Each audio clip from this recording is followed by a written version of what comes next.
Bismillahirrahmanirrahim. Assalamualaikum warahmatullahi wabarakatuh.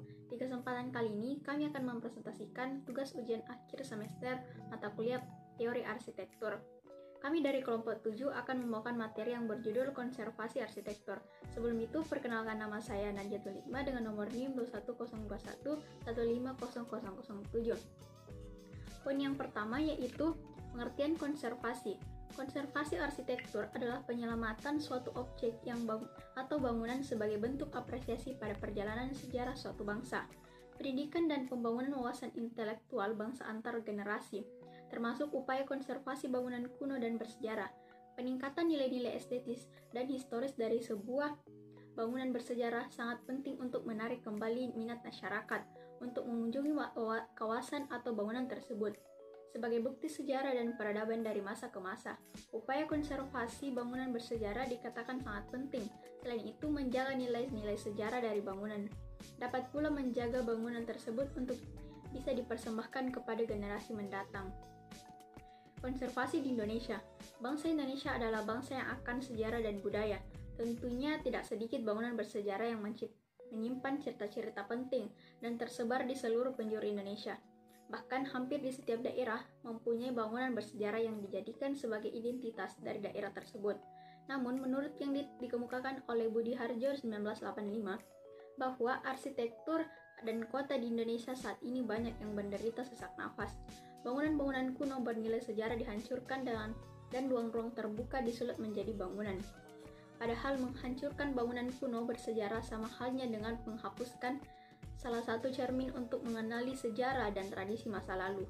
Dengan hilangnya bangunan kuno bersejarah, lenyaplah pula bagian bersejarah dari suatu tempat yang sebenarnya telah menciptakan suatu identitas tersendiri, sehingga menimbulkan erosi identitas budaya. Siddhartha dan Budi Harjo 1985. Oleh karena itu, konservasi bangunan bersejarah sangat dibutuhkan agar tetap bisa menjaga cagar budaya yang sudah diwariskan oleh para pendahulu kita. Nama saya Muhammad Rizky Mutawakil dengan NIM 2102 1150 2046. Di sini saya akan menyelipkan pembahasan materi yaitu mengenai sasaran konservasi. Sasaran konservasi ini dibedakan menjadi 4 bagian. Yang pertama, mengembalikan wajah dari objek pelestarian. Yang kedua, memanfaatkan objek pelestarian untuk menunjang kehidupan masa kini. Yang ketiga, mengarahkan perkembangan masa kini yang diselaraskan dengan perencanaan masa lalu yang tercermin di dalam objek pelestarian. Yang keempat, menampilkan sejarah pertumbuhan lingkungan kota di dalam wujud fisik 3 dimensi lingkup kegiatan. Kategori objek konservasi dibedakan menjadi yang pertama ada lingkungan alami atau natural area, yang kedua kota dan desa atau town and village, yang ketiga garis cakrawala dan koridor pandang, yang keempat ada kawasan atau distrik, yang kelima ada wajah jalan atau streetscapes, yang keenam ada bangunan atau building, dan yang terakhir ada benda dan juga penggalan. Manfaat konservasi ini dapat dibedakan menjadi 5 bagian. Yang pertama, memperkaya pengalaman visual. Yang kedua, memberi suasana permanen yang menyegarkan. Yang ketiga, memberi keamanan psikologis. Yang keempat, mewariskan karya arsitektur.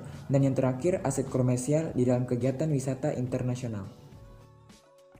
Baik, di sini saya atas nama Ripka dengan NIM 210211500009. Sini saya akan melanjutkan materi tentang peran arsitek dalam konservasi. Internal, meningkatkan kesadaran di kalangan arsitek untuk mencintai dan mau memelihara warisan budaya berupa kawasan dan bangunan bersejarah atau bernilai arsitektural tinggi.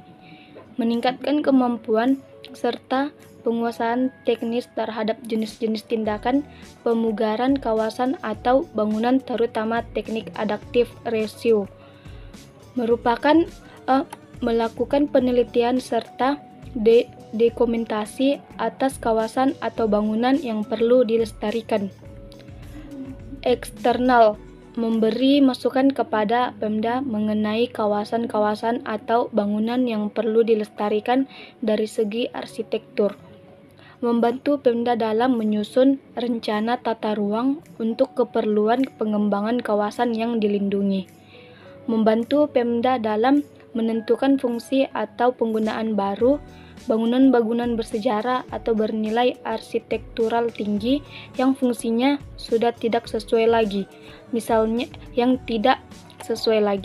Misalnya bekas pabrik atau gudang, serta mengusulkan bentuk konservasi arsitekturnya. Ya, demikian. Selanjutnya saya akan serahkan kepada pembawa materi selanjutnya. Baik, saya akan melanjutkan materi jenis kegiatan pelestarian. Menurut Haikfeld pada tahun 1987 di abad 20 sampai 21 pada konservasi arsitektur terdapat tingkatan perubahan pada tindakan pelestarian sebanyak 7 tindakan, yaitu perlindungan terhadap seluruh struktur bangunan, perlindungan terhadap seluruh selubung eksterior bangunan, perlindungan terhadap seluruh selubung eksterior existing, perlindungan seluruh dinding selubung bangunan, perlindungan hanya pada 2 atau 3 penampang atau tampak bangunan existing, perlindungan hanya pada 1 penampang atau tampak bangunan, dan yang terakhir tidak memberikan pilihan untuk pelestarian tetapi dengan domisili total bangunan existing dan menggantinya dengan bangunan yang baru. Materi selanjutnya yaitu kriteria dan tolak ukur bangunan pemugaran. Di sini ada nilai sejarah, usia atau umur lingkungan. Selanjutnya yaitu keaslian. Selanjutnya yaitu kelangkaan. Selanjutnya pengeran atau landmark, dan yang terakhir yaitu arsitektur. Saya Lestari dengan NIM 21021150109 akan melanjutkan materi konservasi arsitektur, yaitu studi kasus konservasi. Studi kasus yang pertama adalah Hotel Salak. Jadi pada saat berdiri pada tahun 1856, Hotel Salak namanya bukan nama yang kita kenal sekarang. Namanya saat itu adalah Binnenhof Hotel. Nama tersebut mengacu pada kata Binnenhof yang di negara kincir angin adalah sebuah kompleks bangunan pemerintahan di mana parlemen dan Perdana Menteri Belanda sering melakukan pertemuan. Kemudian pada masa pendudukan Jepang, seperti yang kita ketahui pada masa Perang Dunia II, Jepang mengalahkan Belanda di Indonesia dan menduduki Indonesia tahun 1942 sampai 1945. Kemudian pada masa pendudukan Jepang ini, Hotel Salak berubah fungsi menjadi markas tentara Jepang. Kemudian pada masa kemerdekaan Indonesia, setelah pernyataan kemerdekaan Indonesia pada tanggal 17 Agustus 1945, tidak serta-merta Hotel Salak dikembalikan kepada Indonesia. Lagi pula perang kemerdekaan saat itu sedang berlangsung di mana-mana, termasuk di Bogor. Baru pada tahun 1948, hotel ini diserahkan kepada pemerintah Indonesia. Di tahun itu pula Hotel Salak disematkan nama barunya seperti yang kita kenal sekarang, yaitu Hotel Salak. Kemudian studi kasus yang kedua yaitu Museum Fathahillah. Pembuatan awal gedung museum ini yaitu pada tahun 1620 tidak terlaksana dengan baik karena gedung diselesaikan terburu-buru. Karena penyelesaian yang terburu-buru, yaitu 6 tahun setelahnya, bangunan ini kembali dibangun lagi. Peletakan batu pertama diletakkan pada tanggal 30 Mei 1626, yang pada saat itu dijadikan juga sebagai hari jadi kota Batavia. Setelah 1 tahun pembangunan berlangsung, jadilah sebuah gedung balai kota, 1 lantai dan beratap datar. Kemudian kota Batavia terus berkembang dengan pesat.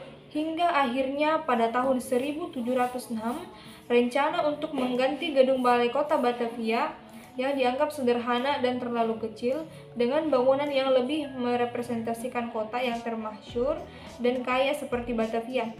Pembangunan awal gedung baru Batavia dimulai pada tanggal 25 Januari tahun 1707 dengan peletakan batu pertama yang dilakukan oleh Wilhelmina van Horn. Meskipun bangunan belum rampung, pada bulan Juni 1710, bangunan ini sudah mulai difungsikan oleh lembaga pemerintahan Belanda pada saat itu. Bangunan langgam arsitektur yang diterapkan pada Museum Fathahillah merupakan langgam arsitektur barok klasik. Penggunaan beberapa elemen dengan skala yang monumental masih menghiasi beberapa sudut bangunan karena pengaruh gaya neoklasik. Baik, itulah tadi beberapa pemaparan materi dari kelompok kami tentang konservasi arsitektur. Kurang dan lebihnya mohon dimaafkan. Wassalamualaikum warahmatullahi wabarakatuh.